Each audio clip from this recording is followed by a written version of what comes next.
public relations is a force for good, I think, across the country. And in government and public service communications, we know that really effective PR can save and improve and enrich lives. But what we need to do is consistently prove its worth.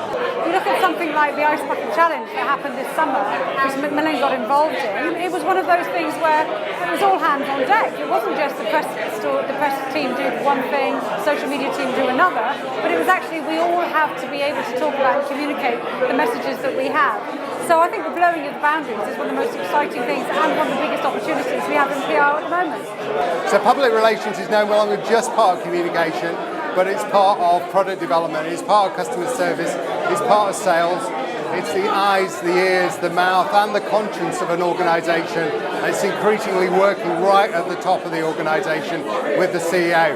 That's the story of the PowerBook for this year and I think for 2015.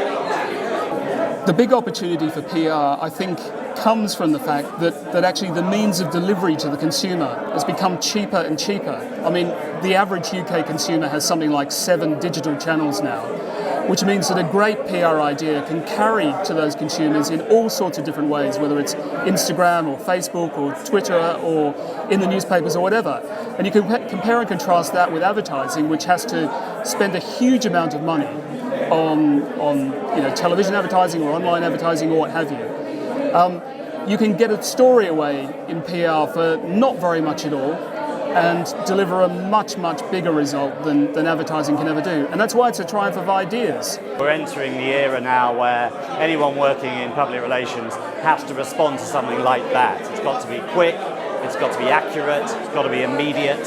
Otherwise, you lose the opportunity. So we're entering the era of speed, of now, and if you don't deliver those, you won't keep your clients, you won't keep your customers, the journalists, and you certainly won't keep your staff, because the new breed of staff and teams who are coming on board and joining your agency or your in-house team are really quick, fast, the now generation, and they're used to doing everything on instant messaging. Email will be dead in 5 years' time.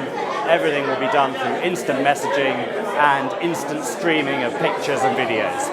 So much of what we do in communications or PR is beneath the radar, it's on the other side of the camera or the other side of the desk.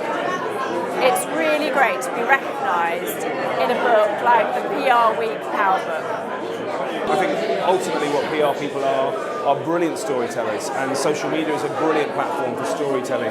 So when I see lots of agencies around a client's boardroom table, and I'm seeing the digital agency and the ad agency and the media agency, the specialist agencies all talk about social media, I always like to think in our heart of hearts, really the idea of PR to tell brilliant stories is the catalyst that drives great content for social media. And for me, the dream is PR moving much more into the world of social media. I think it's showing now that the industry is really starting to grow up. It feels more mature. It feels like there's some amazing expertise, there's some fantastic communications work going on. We are no longer spin doctors. PR has never been more important. Reputation is vital. We all know that. It's on the up. It's a great time to be in PR.